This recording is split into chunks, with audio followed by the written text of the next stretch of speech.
A quanto pare è arrivata in città la presidente biancazzurra Sonia Giordano, che sta avendo degli incontri propedeutici con i componenti della società Gragantina.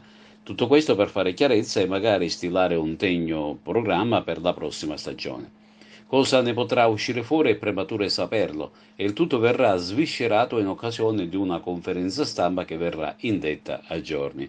Sugli incontri che si stanno approfondendo vige il più stretto riservo, e secondo i ben informati all'orizzonte si profilano interessanti novità. La presidente Giordano è corteggiatissima dai tifosi biancazzurri, che sovente la fermano per strada invitandola a rimanere in sella all'Agragas per un progetto futuro vincente. Ecco perché gli incontri che si stanno susseguendo in questi giorni rivestono una notevole importanza. Rispetto agli anni passati persiste una grande discrezione, nessuno dei diretti interessati rilascia i chiarimenti o indiscrezione, ma di certo, almeno questo siamo riusciti a saperlo, si sta lavorando alacremente per una stagione da protagonisti. Molte le domande che si intrecciano tra i tifosi. Cambierà la base societaria? Ci sarà l'ingresso di nuove forze in aggiunta all'attuale per una società ancora più organizzata?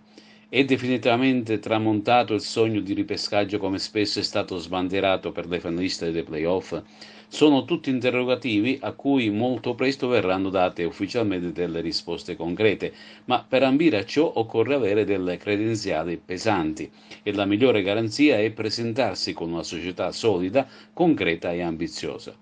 Ciò che attende i tifosi di fede biancazzurre è un'estate molto calda, e non solo a livello meteorologico.